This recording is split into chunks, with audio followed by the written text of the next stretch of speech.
hay un odio intrínseco hacia las personas gordas y un rechazo. Prácticamente no hay personas gordas en el mundo audiovisual y las que hay están súper estereotipadas. Es una violencia sistémica. Todo el sistema está creado para que tú sufras. Yo veo la aceptación corporal desde un sitio donde acojo la belleza, porque yo creo que vivir sin belleza es algo muy complicado. Yo creo que lo que hay que hacer es como transformar un poco la mirada hacia lo que es bello y lo que no es bello. Hay personas que de repente se salen de la norma, que te les ves una belleza extraordinaria y dices, ¿por qué es esto? Pues es porque al final viven en coherencia. La autoestima al final es conocer lo que hay y aceptar lo que hay. Tú cuando vas a una boda y eliges la ropa, no eliges la ropa de lo que tú quieres llevar, tú eliges cómo te van a ver cuando tú llegues allí. Lo que yo invito es a que demos la vuelta a eso y a que veamos cómo nos sentimos con esa ropa. Entonces yo no me puedo ir la semana que viene a un evento que me ha surgido y a ver qué me pongo, me voy a la tienda y este fin de semana me lo compro. Yo no tengo derecho a hacer eso. No puedo hacerlo. Tengo que pedirlo por internet. Te quería preguntar, ¿qué es la violencia estética? Hola, ¿qué tal? ¿Cómo estamos? Bienvenidos un día más a Modo Vida. Bienvenidos a Relax FM, la radio del bienestar. Modo Vida es un programa que trata de acercar el autoconocimiento y el desarrollo personal a los oyentes de manera fácil, sencilla y en un idioma que todos entendamos. Hoy estoy muy contenta porque tengo conmigo a una mujer que estaba deseando que se sentase así aquí conmigo, Mónica González. Ella es conocida en redes como Sanamente Mónica, es actriz, es coach de autoestima corporal y activista contra la gordofobia, creadora del podcast Guapas de Cara, acompaña a personas y profesionales en la aceptación corporal y lucha contra la violencia estética. Esto es importante. Su misión, que nadie vuelva a sufrir por su cuerpo, se define como una mujer en constante aprendizaje y deconstrucción. Yo tengo que decir de ella que la conocí de una manera muy poco casual, ella y yo sabemos, pero es que es la persona más puñeteramente coherente hablando de autoestima y hablando de aceptación corporal con la que yo he tenido la suerte de cruzarme. No podía venir otra persona a Modo Vida a hablar de reconciliación corporal o de aceptación corporal o de autoestima. No sé muy bien cómo titularlo, Mónica. Te doy a ti la palabra, te paso el testigo y ponle tú el nombre al podcast. ¿De qué vamos a hablar? Bueno, oye, muchas gracias, Sara, porque bueno, nos une una amistad, ¿verdad?, de hace ya mucho tiempo y yo también estoy muy contenta de estar aquí contigo y con todas las personas que están al otro lado escuchándonos. Pues sí, o sea, bueno, lo puedes llamar como quieras, ¿no? Al final es mejorar la relación con nosotras mismas y en este caso yo creo que las mujeres sobre todo, aunque cada vez más hombres, tengo que decir, el tema del cuerpo es un tema, bueno, quizás es una de las cosas por las que más nos valoramos. Dentro de todos los ítems donde más refuerzo o carencia de refuerzo se nos da es en ese tema, ¿no? En el tema del cuerpo. Y entonces, claro, nuestra autoestima depende mucho de cómo nos relacionamos con él. Entonces, bueno, es un trabajo muy bonito que supongo que esa coherencia que dices que ves en mí es porque yo lo he tenido que hacer desde la base, porque, o sea, ha sido desde la base, desde donde yo he tenido que construirla y quizá lo he construido desde un lugar muy consciente y quizá por eso he podido luego acompañar a otras personas a que también lo hagan. Y qué bien que lo hayas hecho y que nos hayas ayudado a tantas personas a hacerlo también. A mí me ayudaste mucho en un momento de mi vida a encontrar respuestas. Yo me sobreidentificaba mucho, como tanta gente, ¿no? Con el físico y claro, ahí pude saber un poco qué era esto de la gordofobia. Bueno, entraremos ahí ahora. Primero, para quien no te conozca, me gustaría que contases un poco a qué te dedicas y por qué te dedicas a lo que te dedicas. Bueno, como hablábamos antes de empezar a grabar, ¿verdad? Que tú y yo somos un poco mujeres orquesta. Entonces hacemos como muchas cosas. Pero, bueno, básicamente a nivel público, ¿no? Pues yo he estado durante muchísimos años acompañando a mujeres y a través de, bueno, de diferentes formatos, ¿no? Tanto grupales como individuales y también divulgando pues de estos temas, ¿no? De cómo las mujeres podemos dejar de, bueno, de decirnos las cosas que nos decimos a veces y de valorarnos a través del cuerpo, ¿no? Y ver cómo se puede reconciliar esa relación, ¿no? Y sobre todo para ser más libres, ¿no? Y para poder amarnos genuinamente, ¿no? Porque es muy complicado si todo lo basas ahí. Y aparte de eso, pues yo tengo una vis artística de siempre, ¿no? Entonces, bueno, ahora lo que estoy intentando hacer, aunque ya he trabajado en teatro, como actriz, en audiovisual y ahora, bueno, pues lo que estoy haciendo es emprender, ¿no? Un camino de unir esas dos cosas, ¿no? E intentar a través de la creatividad cinematográfica o teatral, ¿no? Pues tratar estos temas desde el arte, que al final es como el final del ciclo, ¿no? Como que esas dos partes de mí, pues por fin se han unido en algo, bueno, pues que lo mezcla todo, ¿no? Y es muy potente. Es muy potente, además también muy bonito haber podido hacer el activismo que hago, ¿no? Y la divulgación que hago de estas cosas. Y el acompañamiento desde de diferentes maneras, ¿no? Desde redes sociales, desde el acompañamiento terapéutico y también desde el cine. Es muy bonito verte, porque yo te conocí, no a los comienzos, que ya llevabas recorrido, pero acabas de llegar a redes, ¿no? Y estabas ahí un poco, pues empezando, ¿no? Empezando. Y qué guay, ahora has hecho un corto, eres actriz, has estado y estás en el teatro, bailas, o sea, impresionante, impresionante. Gracias. Os recomiendo que sigáis a Mónica en redes sociales porque tiene cada vídeo. O sea, mi hijo de 9 años flipa de verte bailar. Y la verdad es que haces muchas cosas y me acuerdo que una vez dijiste, pues yo cuando hago un taller, yo me pongo la ropa de un color que sea llamativo, o sea, yo invito a las mujeres a que se atrevan a hacer cosas porque si yo lo hago, ¿por qué no lo van a hacer ellas? Y soy gorda y me muevo y me pongo colores y no sé, me pareció tan coherente y tan... Bueno, a ver, es que lo de la palabra coherencia me parece muy importante y ya podemos entrar en materia, sí. ¿no? Porque, y esto que dices de los colores también, porque, bueno, yo veo la aceptación corporal desde un sitio donde acojo la belleza, porque yo creo que vivir sin belleza es algo muy complicado. Total. Porque es que la vida, o sea, quiero decir que es que la estética es algo que ha formado parte del ser humano desde siempre, ¿no? Yo creo que lo que hay que hacer es como transformar un poco la mirada hacia lo que es bello y lo que no es bello.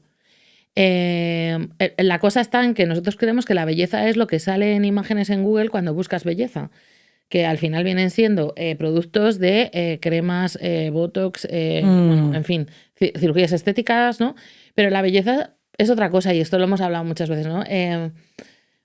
O sea, tú cuando miras, cuando el objeto de la belleza no es una mujer o incluso un hombre, ahí de repente eso se transforma, ¿no? Porque ¿qué es bello? Un paisaje es bello, un árbol es bello, un animal es bello. ¿Qué es más bello? ¿La montaña o la playa? ¿Qué es más bello? Es que no te planteas comparar un roble con un olmo. Es que no te lo planteas. Porque ¿dónde se reside la belleza del roble? En ser roble. Entonces, al final, yo creo que debido a todos los condicionamientos sociales y de todo tipo, ¿no? que tenemos, no podemos dejar que la belleza natural y auténtica y coherente emerja de nosotras. ¿Por qué? Porque como estoy gorda tengo que ir de negro, porque como estoy gorda no me puedo poner algo estrecho, porque no me puedo poner bikini, o porque como estoy delgada me han dicho que soy pera, entonces esto no porque es de manzana, ¿me entiendes, no? Entonces, todo está de fuera adentro, pero no está de adentro afuera. Entonces yo creo que cuando la moda, la belleza y tu... O sea, es un arte más, es decir, al final es una expresión interna de quién tú eres, ahí es donde aparece una belleza genuina. Y esa va más allá de un corrector, va más allá de que te pongas botox o no, de que tengas arrugas o no. Y por eso hay personas que de repente se salen de la norma, que de repente les ves una belleza extraordinaria y dices, ¿por qué es esto? Pues es porque al final viven en coherencia. Entonces, eso es lo que se emana y eso es lo que aporta la belleza desde mi punto de vista. Yo también lo creo, Mónica. De hecho, creo que estamos rodeados de belleza. Está en todos sitios. Lo que pasa es que hay que entrenar el ojo para saber mirar, ¿no? Para no mirar solamente como nos han dicho. Y esto creo que tú lo haces muy bien, acompañar a las personas a entrenar también esta mirada, ¿no? Yo recuerdo una experiencia que viví contigo en un retiro, no voy a hacer spoiler, quien quiera conocerte un poquito más que se ponga en contacto contigo, pero viví un momento tan bello viendo un montón de mujeres ahí conmigo, observando lo que es un cuerpo más allá, bueno, varios cuerpos, más allá de las etiquetas y me pareció brutal, la verdad, un antes y un después. Fíjate, creo que de lo que has dicho, la clave está en lo del ojo. Porque la única manera que tenemos de percibir esa belleza es conectar el ojo con el corazón. Y empezar a ver desde el corazón. A través de los ojos, pero también a través del corazón y del sentir. Y ahí es donde tú puedes empezar a dejar de poner tanta mente, ¿no? Y al final sentir la belleza de la otra persona. Desde todo tu ser, no solamente desde el ojo, y llevarlo al cerebro. ¿Esto coincide o no coincide con lo que me han dicho que es bello, no? Ya, total. Y de repente ahí abrir la mirada y quitarte esos condicionamientos. Pero no eso venimos, es un trabajo, claro, no venimos de ahí porque al final venimos de, si tienes el pelo rizado, alísalo. Si lo tienes liso, rízalo, te tienes que hacer ondas. Te quería preguntar una cosa, que me gusta preguntarlo a veces. ¿Qué deberíamos de saber de la Mónica niña o adolescente o para entender a la mujer que tenemos hoy aquí, espléndida, con una americana rosa chicle maravillosa? De Seque, por cierto, hago publicidad maravillosa. de mi amiga Eli. ¿Qué tendríamos que saber de esa Mónica niña? Pues fíjate, cuando me lo estabas preguntando me ha venido, ¿no? Cuando yo era pequeña y sufría mucha gordofobia y mucho bullying y mucho acoso y de todo, por el hecho de ser gorda, y todo el mundo me decía que tenía que adelgazar, Wow. había una parte de mí muy rebelde que decía, ¿pero por qué me tratan así? Claro. Es que yo no lo entendía, mi cabeza no lo entendía y decía, ¿pero por qué si yo soy igual que los demás? Eso. Es que no lo entiendo, o sea, mi cabeza no lo entendía. Es verdad que luego, cuando llegué a la adolescencia, al final entré al trapo, ¿no? Entré y al final yo misma ya empecé con ese discurso hacia mí misma, ¿no? Pero cuando era muy, muy pequeña, yo me rebelaba ante eso y decía, pero bueno, ¿y a mí por qué me tratan así? Si yo soy perfectamente... Es que no tiene ningún sentido. Es que no lo entiendo, o sea, yo no lo entendía. Entonces, yo creo que muchas veces cuando he contado de dónde venía Sanamente Mónica, me he ido a un lugar más mayor, pero realmente creo que la semilla de lo que hago hoy en día la tiene esa niña, que no entendía nada. Y estaba indignada. Yo tampoco lo entiendo. Yo tampoco lo entiendo. O sea, ¿por qué tanta gordofobia? ¿Y qué es la gordofobia? Que alguien dirá, chicas, ¿esto qué es? Bueno, espero que hoy en día ya no lo diga nadie, porque Pero hemos hecho una labor muy buena, gracias a Dios. Pero por si acaso. Bueno, al final la gordofobia es tener una serie de prejuicios hacia las personas gordas, ¿no? Y atribuirle una serie de valores, de conductas y de, bueno, sistematización de identidad, ¿no? Casi te diría, ¿no? Porque al final parece que todas las gordas somos iguales y es como, bueno, eso es otra manera más de gordofobia, ¿no? Igual que pasa con las personas homosexuales o con las personas negras, ¿no? Racializadas, es decir, o sea, siempre cuando hay una discriminación, pues esos puntos los tienes en común, ¿no?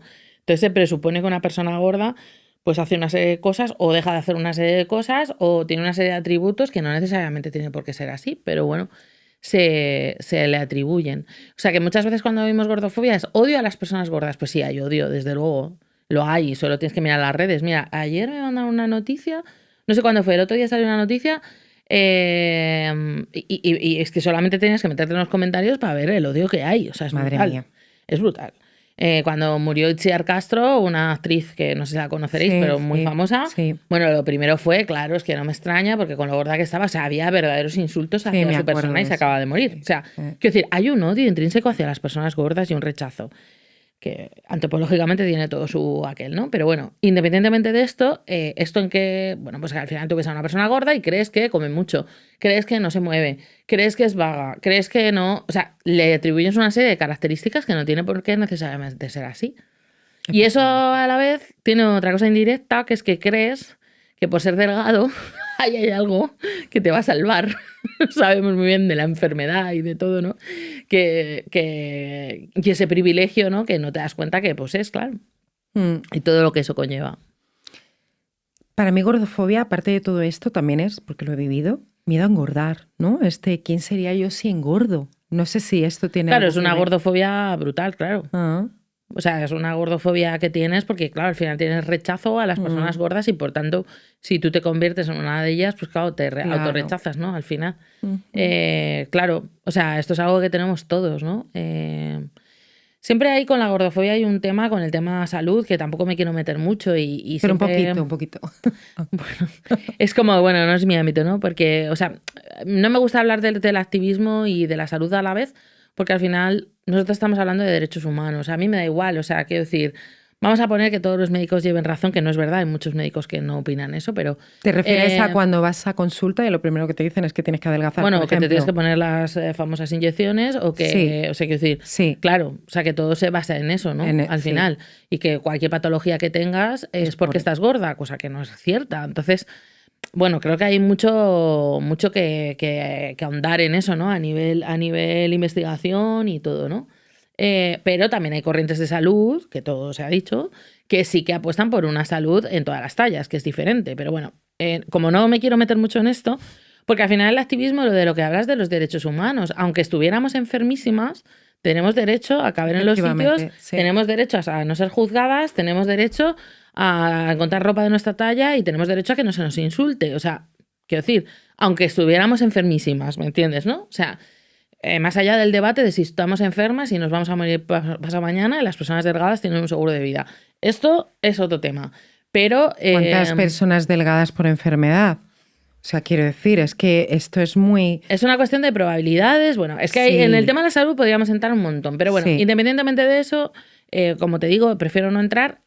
O sea, creo que ya estamos hablando de un tema de derechos humanos, ¿no? Y al final, bueno, esto es un poco lo que vamos reivindicando, ¿no? Que al final se rompa un poco ese estereotipo. Por ejemplo, hablando de los audiovisuales, Oda ha sacado el segundo, yo creo que es el segundo estudio ya que han hecho sobre la diversidad de cuerpos. Y es que es brutal, o sea, es que prácticamente no hay personas gordas en el mundo audiovisual. Y las que hay están súper estereotipadas. O sea, otra manera más de Ahora vamos a discriminación. entrar ahí Entonces, porque... bueno, sí. esto. Sí. Y esto al final también a las personas delgadas debería de importarles porque de manera indirecta les está afectando un montón. Porque, por ejemplo, los trastornos de alimentación, que también sufrimos las personas gordas, pero también las personas delgadas, han subido muchísimo desde la pandemia, pero una barbaridad. Entonces, ¿por qué? Pues porque hay un miedo a engordar. O sea, es decir, que al final esta gordofobia, aunque de manera directa nos afecta sobre todo a las personas gordas, de manera indirecta nos afecta a todos, porque al final hay un caldo de cultivo en el que los niños están también bebiendo de unas fuentes que, joder, no sé si son muy sanas, la verdad, tanta salud que hablamos, ¿no? No sé. Total. Te quería preguntar, ¿qué es la violencia estética? Bueno, la violencia estética la sufrimos casi, bueno, en mayor medida las mujeres, aunque cada vez más hombres, pero en mayor medida las mujeres. Y al final es, bueno, pues una manera de, bueno, de obligar o de manera indirecta, ¿no? Pero de someter a la mujer a unos cánones determinados que, bueno, yo creo que beben del matriarcado, o sea, del patriarcado y también beben de la industria de la belleza, ¿no? O sea, por un lado, la mujer históricamente, y en nuestra genética está, ha necesitado ser aprobada por el externo, o sea, por el hombre normalmente, porque una mujer hasta los años 70 no podría haber una cuenta bancaria en este país. Y es que estamos hablando de hace 50 años. O sea, es que no estamos hablando de mucho más. Entonces, es que es antes de ayer. Entonces, hasta hace poco una mujer sin un hombre no podía hacer absolutamente nada en este país. Ni en este país, ni en otros. O sea, que decir. Entonces, tenemos una necesidad muy grande de ser atractivas hacia el hombre, ¿no? Porque además, cuanto más bella eras tú o cuanto más atraías a un hombre o mejor era el hombre al que atraías o más podías escoger, mejor vida ibas a tener. Es que era una cuestión de supervivencia. Y luego, por otro lado, hay una industria que se está alimentando de nuestras necesidades y nuestras miserias. Y entonces, ¿qué hace? Pues lo que nos está haciendo todo el rato es ponernos cánones de belleza inalcanzables en los que estamos como el burro detrás de la zanahoria, intentando cogerla cuando nunca la vas a coger. Nunca. Es más, incluso las personas que supuestamente cumplen todos esos cánones siguen estando insatisfechas. Entonces, ¿cuál es la perversión que hay aquí, no? Y eso es una violencia, porque es una violencia sistémica. Todo el sistema está creado para que tú sufras. Y esto, por supuesto, deriva en múltiples trastornos y en múltiples desenlaces, pues como puede ser el suicidio. O sea, quiero decir que es que hay gente que llega hasta eso. O sea, es decir que... Sí. Y a mí me da mucho miedo toda esta cultura que hay ahora, make-up y de rutinas faciales y todo esto. No, habrás visto niñas súper pequeñas en campañas publicitarias. Además, me parece súper violento, súper agresivo. Nos lo están vendiendo como momentos de conexión mamá-hija. O sea, ¿esto? Fíjate, pues te diría que... No sé, yo llevo como observando ya un tiempo como que al final hemos perdido un poco la mirada crítica en general. Y como que tenemos una mirada un poco, bueno, supongo que también viene a colación a muchas corrientes, ¿no? Que está viendo a nivel, bueno, de coaching o de psicología, ¿no? De individualista total, ¿no? Total. O sea, es como que la mirada sistémica se ha perdido. Y entonces, yo creo que eso es muy importante. ¿Por qué? Porque cuando surge un problema como este, no podemos mirar en la anécdota de es que mira, es que ha pasado esto, sino el por qué esto se produce, ¿no? Al final, creo que no vamos más allá cuando salen estas cosas, ¿no? Entonces, ¿cómo decirlo? Al final hay una elección personal. No, es que es mi elección, no, sí, ya, pero el sistema, ¿cómo está afectando en esa elección? Porque al final no es neutro que tu hija se esté maquillando y haciendo skincare con 4 o 5 años. No. No es neutro. Y eso tiene una serie de consecuencias. Entonces, el no mirar, no llevar esa mirada más sistémica y más a largo plazo de dónde estamos, creo que es donde están a veces los problemas, ¿no? O sea, que yo me imagino que las personas que, bueno, pues que a sus hijos les fomenten este tipo de conductas, pues supongo que lo verán como algo blanco. Pero realmente yo creo que no lo es. No lo es. Yo creo que no lo es tampoco. Y que llega, pues eso, ¿no? A un punto de, a veces, ¿no? Se mezcla, ¿no? La belleza desde el autocuidado, porque se llama autocuidado eso, ¿eh? Entonces, pues depende de cuál es el autocuidado, no lo sé. O sea, es decir, invertir un tiempo y un dinero en algo que no necesitas, no sé hasta qué punto. Que no necesitas y que ya estamos como condicionando a las niñas desde pequeñitas a gustar, a agradar. O sea, autocuidado también es salir a dar un paseo, autocuidado también es leer un cuento con tu hijo, con tu hija. ¿Sabes lo que pasa? Que, Sara, ahí hay mucha perversión, porque la gente dice, no, es que lo hago porque me gusta a mí. Pero tú has cuestionado lo que realmente te gusta. ¿Tú esto lo harías en una isla desierta? ¿Hasta qué punto eres libre?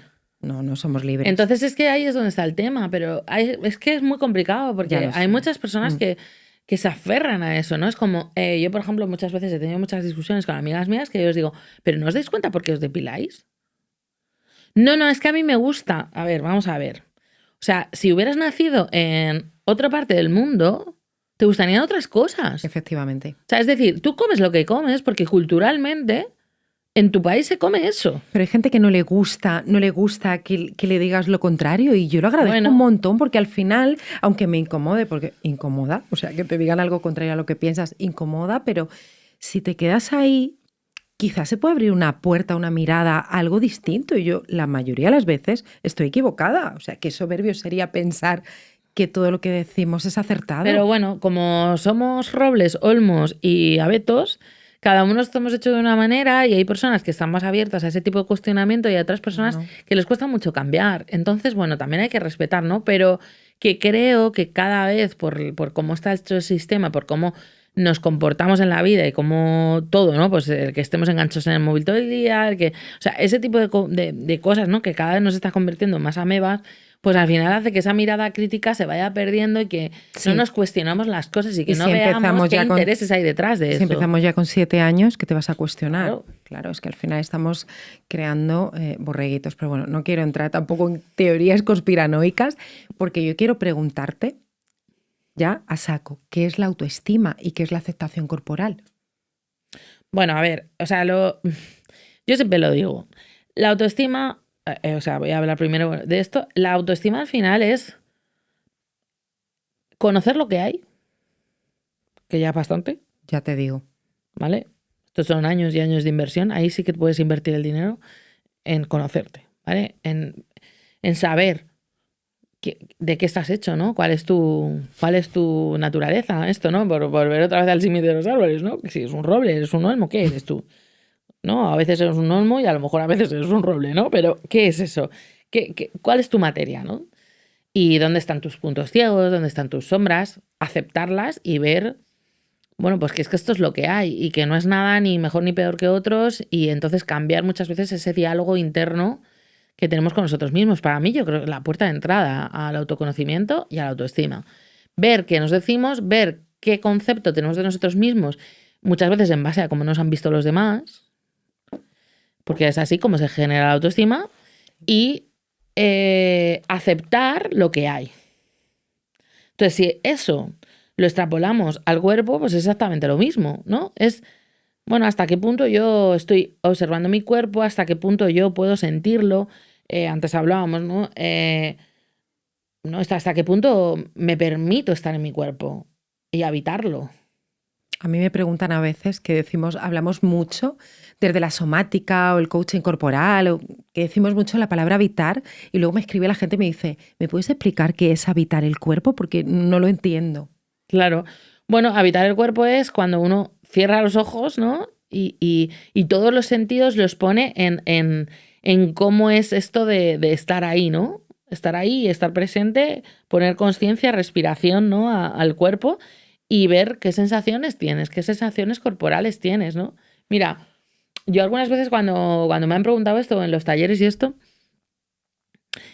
mira, cuando uno está enfermo, por ejemplo, el cuerpo habla tan alto que ahí lo ves, lo que estamos diciendo, ¿no? O sea, cuando tú te viene una gastroenteritis de esta vírica que estás fatal, Te estás habitando. ahí te habitas, porque ahí dices, ostras, No tú, te da tiempo a pensar. No, tú ahí cuando estás en ese momento que estás, que no sabes, o sea, ya no que has vomitado todo, que ya estás fatal, y piensas en un bocata grasiento de algo, ¿qué te pasa? Te da asco. Claro, que te viene una sensación corporal grandísima, que ahí el cuerpo sube el volumen a tope para que no hagas lo que no quiere, ¿no? Bueno, pues al final habitar el cuerpo es como cuando a lo mejor el cuerpo habla de una manera un poco más sutil, también poder sentirlo, ¿no? Pero sobre todo es eso, es estar en contacto con las sensaciones. Entonces, esto es lo que te da la autoestima corporal, ¿no? Pues, por ejemplo, esto, ¿no? Pues a la hora de vestirse, ¿no? Pues no es lo mismo pensar desde el cómo me van a ver los demás. Yo siempre pongo el mismo ejemplo, cuando vas a una boda. Tú cuando vas a una boda y eliges la ropa, no eliges la ropa de lo que tú quieres llevar. Tú eliges cómo te van a ver cuando tú llegues allí. Y tú estás pensando en lo que van a pensar ellos y ellas. Verdad, verdadera. Y cuál es el estatus que vas a tener con esa ropa. Y es totalmente normal pensar en eso. Lo que yo invito es a que demos la vuelta a eso y a que veamos cómo nos sentimos con esa ropa. ¿Qué me hace sentir a mí este rosa? ¿O qué imagen quiero yo incluso usarlo? Transmitir, ¿no? ¿Qué imagen quiero yo transmitir? Entonces, en función de la imagen que yo quiera transmitir, pues ahí ya decidir de qué color quiero ir, por ejemplo, ¿no? O sea, es como adueñarse un poco de eso, ¿no? ¿Y eso cómo se hace? Pues desde dejar de monitorizarte desde fuera y sentir tu cuerpo como que a las mujeres estamos muy acostumbradas, de cómo te ven los demás constantemente, estás ahí, a sentir tú cuál es tu comodidad o cuál es tu sentir o cuál es tu manera. Entonces es como hacer ese cambio. También me parece muy interesante, como yo lo vivo, yo antes pensaba que la aceptación corporal era que me tenía que gustar todo mi cuerpo.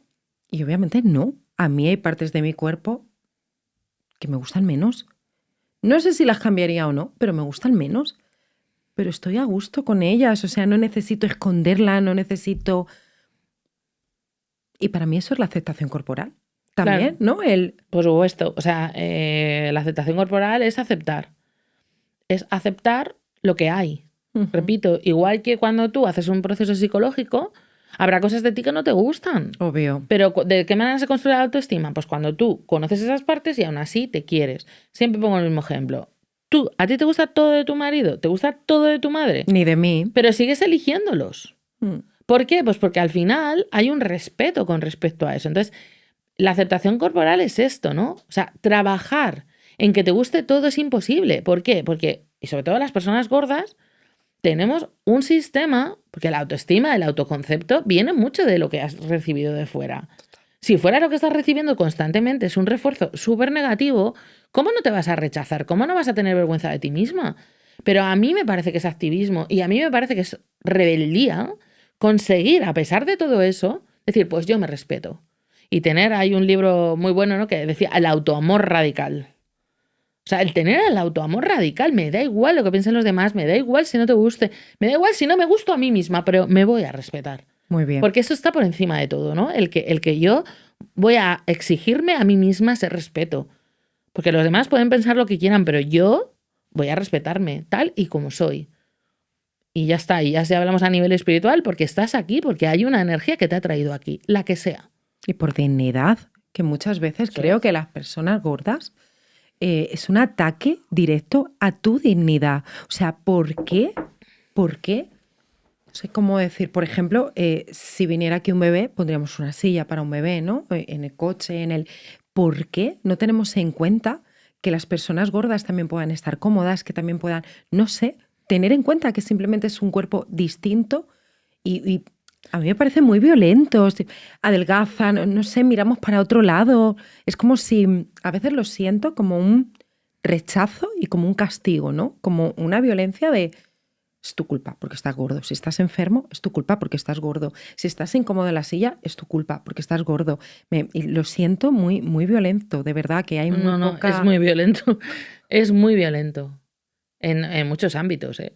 O sea, en muchos ámbitos. Y además no hay una ley que ampare esto. Ya. Porque en otros ámbitos pues hay una ley, pero es que aquí no la hay. O sea, ni, por ejemplo, hay delito de odio contra las personas gordas, que eso es una cosa que yo creo que deberíamos de intentar conseguir. Y Ya. por otro lado, tampoco hay una ley, ¿no? Que obligue. En un avión, que obligue. O sea, ya las personas discapacitadas les pasa lo mismo, ¿eh? O sea, hay muchas movidas para ser. Cuando eres disca, o sea, muchas, ¿eh? O sea, el nivel movilidad es muy fuerte, ¿eh? Ya. O sea, quiero decir que al final, bueno, al final es la manera que tenemos de construir el mundo. ¿Qué queremos? ¿Un mundo diverso o un mundo unificado? ¿No? Al final la industria quiere un mundo unificado porque le viene muy bien. Pero es que la realidad es otra. O sea, es que la realidad es otra. Es que las personas gordas no somos la excepción. Es que cerca del 40 o 45% de las personas tienen una talla mayor. O sea, es decir, Efectivamente. Y no tiene es que ningún estamos hablando de que no es sentido. una minoría. Y no tiene ningún sentido que vayas a una tienda y que a día de hoy no encuentres ropa. Por ejemplo. No. O que no puedas ir a una tienda, Sara.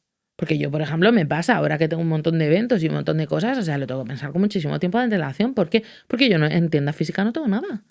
Entonces yo no me puedo ir la semana que viene a un evento que me ha surgido y a ver qué me pongo, me voy a la tienda y este fin de semana me lo compro. Yo Ya. no tengo derecho a hacer eso. No puedo hacerlo. Tengo que pedirlo por internet.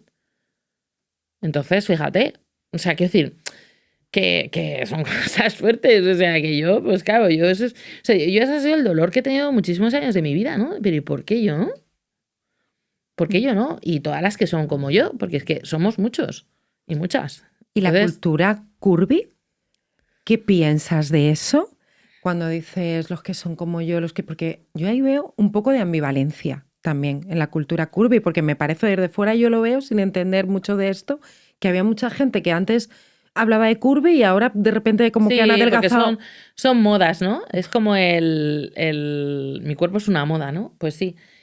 A ver, en la cultura body positive y curvy siempre ha Sí. habido, yo no digo las que lo promovían, porque bueno, las que lo promovían lo encarnaban, ¿no?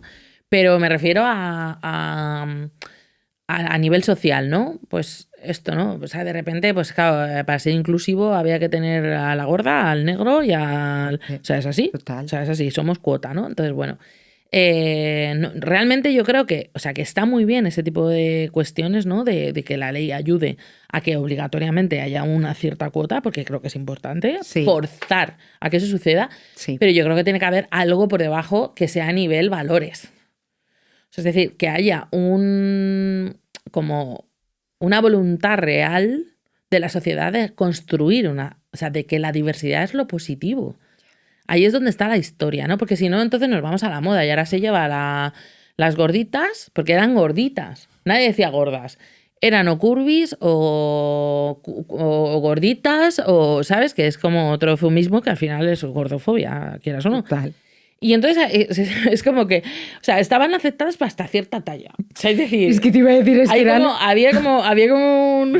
eran pibones, totalmente, pibones más anchos, pero pibones. Bueno, tenían cuerpos en general bastante hegemónicos, pero aparte de eso, o sea, era como que tú ibas por el mundo curvy hasta un punto que había un precipicio y que ahí esa talla ya, un paso más y al precipicio. Ya eras una enferma que ibas a morir y que, ¿sabes? O sea, quiero decir, y luego es eso, ¿no? Que muchas veces se ha promovido otra vez la violencia estética a través de las mujeres curvy porque al final tenían que cumplir unos requisitos igual. Total. O sea, eran tetonas, o sea, que al final no había ahí realmente O sea, era un poquito No, sí. la capa de afuera, ¿no? Pero no había algo por dentro, ¿no? Esto es como la terapia. Cuando tú vas así a una cosa de por fuera cognitivo-conductual que parece que has cambiado algo, pero No luego cambia te das nada. cuenta que no has cambiado nada. No cambia nada. Pues esto es igual, ¿no? Entonces, ahora la moda, pues parece que se ha ido ya para otro lado y bueno, pues ya no está Ya no hay tan de curvy, moda, pero ¿no? ya volverá, ¿eh? Esto Sí. es como todo, porque las modas son así. Pero eso no es la solución. Desde mi punto de vista, creo que la solución es que realmente haya una voluntad. Vemos al marketing otra vez, al marketing, a la manipulación, totalmente, Claro. totalmente. Si yo digo guapa de cara, ¿a ti qué te viene? me viene mi podcast. Sí. Que ya lo tengo ahí, que ya... Pero lo hace mucho tiempo. recomiendo mucho, ¿eh? Si alguien ahora mismo está pensando que quiere saber más de gordofobia, de aceptación corporal, de autoestima, lo recomiendo mucho. Está en Spotify todavía, ¿no? Sí, sí, está en Spotify. De hecho, te lo comentaba antes que muchas psicólogas lo siguen recomendando. Sí. Y muchos coach, y porque al final es verdad que es un podcast que llegó mucho. Sí. Fue muy pionero, ¿verdad? Porque entrevistaba a mujeres que me contaban cuál era su relación con su cuerpo. Cosa nada fácil. Porque es verdad que es algo que no nos gusta hablar. No. Es muy complicado y yo creo que es un tema que a la gente le cuesta mucho abordar. No lo cuentas a nadie, ¿no? Ni siquiera a tus amigas. ¿no? Tú conoces a alguien que te diga, no, mira, es que yo cuando me miro al espejo me digo de todo. Me digo que doy asco. Es que esto yo pasa. conozco gente porque soy coach y terapeuta, pero veo que esto no es lo más habitual. Yo te digo que haciendo terapia, o sea, la gente no entra Tanto, ¿no? ahí. O sea, le cuesta mucho entrar a esa relación con el espejo. Nos cuesta entrar al dolor, además. Sí, pero además es que esto es como algo que al final, como es vergüenza, es como que se esconde. Total. O sea, se esconde porque al final es que tienes mucha vergüenza de contarlo. Te avergüenzas de ello. Incluso cuando tienes un cuerpo hegemónico es más duro muchas veces. Porque es que encima es culpa, ¿no? Es como, pero ¿cómo me puedo sentir así? Si yo tengo un cuerpo hegemónico. Entonces, es una cosa que causa muchísimo dolor en las mujeres. Sí, lo causa, sí. Y digo las mujeres porque, mira, fíjate, en los trastornos de alimentación, o sea, la relación entre hombres y mujeres es o sea, el sesgo por género es increíble, ¿eh? O sea, estamos hablando de 1,9, ¿eh? O sea, estamos hablando de que es que, o sea, no sé si son 9 o 8, de cada 10 personas que tienen trastornos de alimentación son mujeres. Entonces, al final hay mucho dolor, ¿no? Y lo que nos pasa, ¿no? Con eso, ¿no? Y personas que tienen muchas capacidades, pero no hay nada tan importante como estar buena. Es que es así. No. Estar buena es lo primero y después de ahí cuelgan como distintas áreas.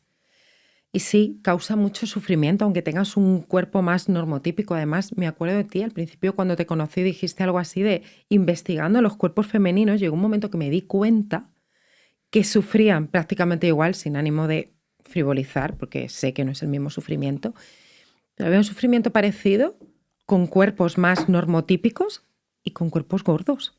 O sea, al final, sufrir por sufrir, porque si estás delgada, sufres por si engordas, o sufres porque eres bajita, o sufres... O sea, esto es una locura. A ver, es que esto es muy importante. O sea, es muy importante en los discursos diferenciar cuando uno está hablando a nivel terapéutico o a nivel individual del sufrimiento personal.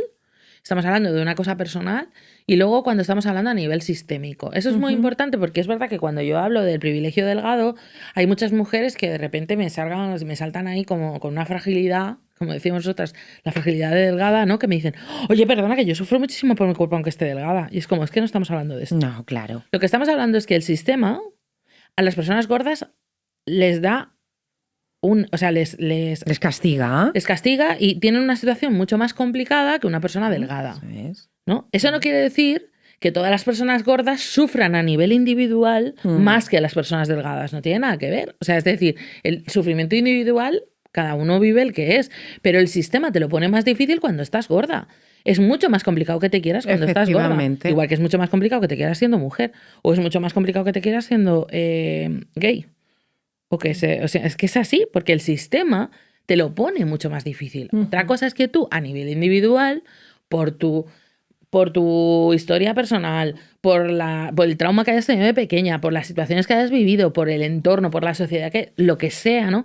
Tú tengas un sufrimiento individual que sea el que sea, ¿no? Al final hay una violencia estética que nos afecta a todas. Es que es así. Entonces es normal que, por supuesto, que haya muchísimas mujeres que lo pasen fatal, ¿no? Con su cuerpo. Esto es un poco lo que yo retrataba también en Guapas de Cara, en el podcast, ¿no? Es que tú cuando lo escuchabas decías, joder, qué fuerte, ¿no? O sea, es que, no sé, cosas que no te podrías imaginar que pasan, ¿no? Y además hay como muchos capítulos como muy diversos, ¿no? Desde el deporte, desde una persona, me acuerdo, ahí sea que trabajaba en temas de moda, todo lo que hay ahí. O sea, no sé, yo creo que es interesante por lo menos echarle una mirada a eso, ¿no? Sí, Sí, porque hay mucho sufrimiento y creo que también el sistema lo que busca es separar, ¿no? Gordas, delgadas, guapas, feas. En este caso es sufrir y demonizar a la mujer. Y creo que este trabajo que haces de unir, de integrar, de dar voz a las mujeres, y lo has hecho en el podcast, es maravilloso, es maravilloso. Te quería preguntar, no vamos a dejar ni un tema sin tocar. No nos queda mucho, pero quería entrar en la cultura dieta. ¿Qué piensas de las dietas, de la alimentación saludable? Ayuno sí, ayuno no, comida intuitiva, escuchar al cuerpo, ¿no? Antes comiendo, fuera de micros me dijiste, bueno, lo de escuchar el cuerpo, vamos a ver, porque hay gente que su cuerpo le pide drogarse, por ejemplo, y está escuchando su cuerpo. Bueno, a ver, yo no soy especialista en este tema. Tu opinión. O sea, es mi opinión. Yo no soy especialista en el tema de la comida, con lo cual yo tampoco puedo entrar mucho, ¿no? En esto, ¿no? O sea, yo creo que igual que se nos manipula desde otros lugares, yo creo que también se nos manipula desde aquí, ¿no? Porque es que ahora mismo, o sea, es dificilísimo saber qué comer, no sé tú, pero yo, o sea, entre el ayuno intermitente, si te hago una dieta keto, si hago o sea, es que ya al final... Yo ya no sé qué comer, Mónica. No, claro, hay una relación con la comida nefasta.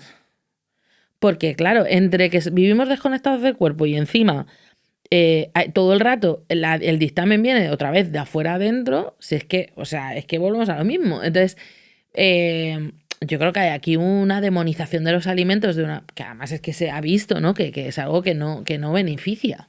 O sea, estar constantemente valorando los alimentos entre buenos y malos, juzgándolos. Es decir, que al final, bueno, creo que esto tiene que hablarlo los especialistas, pero yo creo que al final esto, meter tantas reglas en la alimentación no puede ser nada positivo. Es como si te metieran reglas para ir al baño, ¿sabes? No, es que si vas a las 2:30 no es bueno, tienes que ir a las 4. O sea, llegaría un momento en que tu esfínter ya no sabría qué hacer, porque es como, ¿qué hago? ¿Sabes? Cuando tengo que ir a hacer pis, ¿no? Me parece súper estresante hacer la compra. Es muy estresante, exacto. Entonces, claro, ahí es donde está el tema, ¿no? ¿Qué es más, o sea, qué es más dañino, el estrés que nos produce comer o la comida en sí? Pues es que no lo sé. Entonces, yo lo único que invito a las personas que nos estén oyendo es que miren otras maneras, ¿no? El mindful eating, pues eso, te nombraba antes a mi amiga Mireia Hurtado. Pues Mireia Hurtado lleva un montón de años trabajando sobre esto. Hay muchísimas nutricionistas y psicólogas nutricionistas que están abordando estos temas desde otro lugar, ¿no? Desde un lugar más amable. Porque no puede ser todo tan radical. Y esto nos está llevando a trastornos de alimentación también a nivel, pues esto, vigorexia, ortorexia. Porque es que al final, o sea, es que tanta regla, pues, bueno, pues nos lleva a un lugar que no sé hasta qué punto es sano, ¿no? Exigencia, igualmente, ¿no? Vamos a la meditación, al ejercicio físico, exactamente igual. Si lo hacemos desde un lugar de castigo y de no amabilidad con nosotros, una locura. Yo ya paso del back cooking y o sea, no. Necesito hacer la compra y no volverme loca, comer, no volverme loca. No. Y si en un momento dado, fíjate lo que te digo, mi cerebro reptiliano me está pidiendo que me alimente, no sé, que coma chocolate o que coma, no lo sé, que sí, que es hambre emocional. Pero si en un momento dado no puedo hacer otra cosa que comer este trozo de chocolate o esta pizza o yo lo que no voy a hacer va a ser castigarme, culpabilizarme, porque es que es una rueda, No, es una rueda de la que no salimos. Total. Y además es que sabes lo que pasa, que con tanta regla perdemos uno de los mejores sentidos que tenemos, que es el sentido común. Claro, porque al final es que, a ver, o sea, mira, yo recuerdo una masterclass que hice con una doctora, Mariana Robles, si me escucha, que decía una cosa y es verdad, dime qué alimento es tan bueno, tan bueno, tan bueno que si solo comes eso no te mueres. ¿No? Al final, ¿dónde está la salud? La salud está en diversificar y en comer de todo. Evidentemente, si estás todo el día comiendo fast food, pues tendrás las consecuencias que tal. Pero es que si solo comes verdura, también te mueres. Obvio. Porque necesitas proteína y necesitarás comer legumbre o necesitarás comer otro tipo de cosas. O sea, es decir, que sí, que la fruta es buenísima, es sanísima, pero si solo comes fruta, o sea, quiero decir, que al final ahí es donde está el sentido común, ¿no? Es decir, joder, pues comer de todo y comer las cosas con alegría y no estar constantemente martirizado porque es que, claro, te has tomado una copa de vino un día o porque es que, o sea, porque hasta qué punto eso te está causando bien a tu cuerpo. Entonces, el salutismo, que se llama esto, bueno, nos está llevando a lugares que no sé hasta dónde eso, bueno, como todo serán modas. Todo, eso está claro. Como todo, yo lo veo también en la maternidad. Este lugar de lactancia, tal, que ahora no se puede decir de nada, que lo que diga me van a... Lactancia sí, lactancia no. Back cooking sí, no. No sé. Llega un momento que todo es tan difícil que yo pienso, lo que sea coherente para ti, lo que te haga sentir bien, poco a poco, ir mejorando, ¿no? Cada vez en lo que uno sienta que es mejorar respecto a sus hábitos, pero sin tanta exigencia, sin tanto castigo. Pero porque volvemos a lo mismo. Es una pérdida de poder, Sara. Si te das cuenta que estamos hablando todo el rato, estamos hablando de la pérdida de poder personal que estamos sufriendo. Total. Porque todo el rato la cosa viene de afuera adentro. Es muy raro que nos enseñen a que la autoridad seas tú. No, claro. Entonces, claro, cuando la autoridad es el libro, duérmete niño, o es el... ¿Me entienden, no? Es el libro, es el ChatGPT, es el Google, es Instagram. Esa es la autoridad. La autoridad no es tu sensación. Volvemos a lo mismo. Tú imagínate que tú tienes una gastroenteritis y tu cuerpo se está diciendo, o sea, no te comas el bocadillo de calamares. O sea, ni harto, no te lo comas. Y tú coges y dices, no, es que mira, ¿lo viste en ChatGPT? Y a mí me ha dicho ChatGPT que yo me coma el bocata. ¿Qué pasaría? Es un desastre natural. Porque por más que ChatGPT te diga que te comas el bocata cuando estás con gastroenteritis, hay una fuerza interna que te está diciendo, no te lo comas. Entonces es volver a buscar eso dentro de ti, ¿no?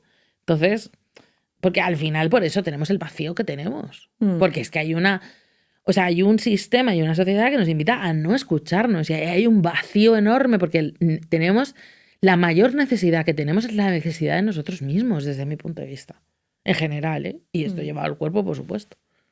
Me estoy acordando de una charla que tuvimos un día hace años que me decías que el desarrollo personal estaba yendo a un punto muy individualista bajo tu punto de vista y has nombrado varias veces en la entrevista que estamos terminando ya bueno, pues el sistema, una mirada como más sistémica. Y, joder, qué acertada estuviste en aquel momento. ¿Cuánto me he acordado de ti, de esto que en aquel momento no entendía muy bien? Yo estaba empezando, estaba completamente desubicada. Y sí, yo me quedaría con esto, con el ampliar un poco la mirada, más allá de mi ombligo, más allá de mí, a lo que hay. Pero porque es que lo individual es colectivo. Mira, Sí, yo efectivo. esto lo aprendí gracias al activismo. Mi compañera Marta Piñeiro, que la adoro, o sea, Marta y yo, o sea, yo recuerdo cuando yo empecé con esto, yo empecé en Instagram nadie hablaba de gordofobia, porque estaba Stop Gordofobia, que estaban en Facebook, y no había nadie que hablara de gordofobia, pero es verdad que yo me acerqué y me aproximé a estos temas desde un lugar muy individual. Yo estudié coaching, me formé para ser terapeuta. O sea, yo todo era desde el lugar individual, ayudar a la persona, ¿no? Y entonces yo sabía lo que era gordofobia sin ponerle ese nombre, ¿no? O sea, como desde el activismo, desde lo que yo había vivido, otra vez desde el lugar individual. Desde Cuando ti. yo me encontré con el movimiento, a mí, por ejemplo, mi amiga Marta me ayudó un montón, porque es que las cosas que yo veía desde lo individual, a mí el activismo contra la gordofobia me ha ayudado a darme cuenta de que no es mentira. O sea, estamos totalmente conectados con el entorno, con la sociedad, con un montón de cosas. Entonces, es imposible explicar una cosa sin la otra. Es violento ayudar a una persona a tener autoestima en terapia sin darte cuenta de dónde está esa persona. Eso es, efectivamente. Por eso es muy importante tener una visión sistémica, porque tú a una persona negra no la puedes ayudar igual que a una persona blanca. Y tú tienes que darte cuenta de cuál es su situación. Y tienes que ver el contexto. Y no puedes quitar eso del contexto, porque si lo quitas, estás retraumatizando a la persona. Entonces, este discurso que yo estoy dando de autoestima corporal sin esa visión sistémica es dañino. Es retraumático. Porque es retraumático. Entonces, es muy importante poner esa mirada. Y yo creo que esa mirada nos nutre mucho como seres humanos. Para cualquier cosa que vayas a abordar. Para cualquier cosa, porque yo a veces en las sesiones me hablan de sufrimiento y nada más llegar, te habrá pasado a lo mejor, lo primero que te cuentan es cuánto han sufrido aquel día que fui a aquel terapeuta y yo le contaba y me decía, pero claro, sepárate, y no tenía en cuenta el contexto. A lo mejor claro, en ese momento esta persona no veía una puerta de salida. Acompaña desde ahí. No podemos obviar el contexto. Claro que no. Te quiero hacer para finalizar unas preguntas que hago siempre a los invitados. Son las preguntas vida. Venga. Y con esto cerramos. Esto no te lo he contado, ¿eh? No. Como un juego. A ver si me las sé. Son preguntas de contestación rápida. Venga, a ver si sabemos. Que Venga, a ver. Nos gusta aquí... Bueno, que nos gusta hablar a las dos. Nos Pues sí. entretenemos. Con la V, ¿qué quieres vivir antes de morir? Con la V. Con la V. Que empiece por la V. Vivir. ¿Qué quieres vivir? Dime qué quieres vivir antes de morir. ¿Qué te queda? ¿Qué te gustaría? Una cosa. Explorar el activismo desde el arte. Más. ¿Cómo Me sería encantaría. eso? Esto, explorar mi faceta artística y creativa y aunar estas cosas que digo, ¿no? Y plasmarla en el arte, ¿no? Que es algo que son dos partes de mí que han vivido un poco cada una a su camino y ahora estoy empezando a unir y me parece apasionante, la verdad. Muy guay. Hoy te digo esto, mañana a lo mejor te diría otra cosa, pero hoy te digo esto. Hoy esto. ¿Qué te ilusiona a día de hoy?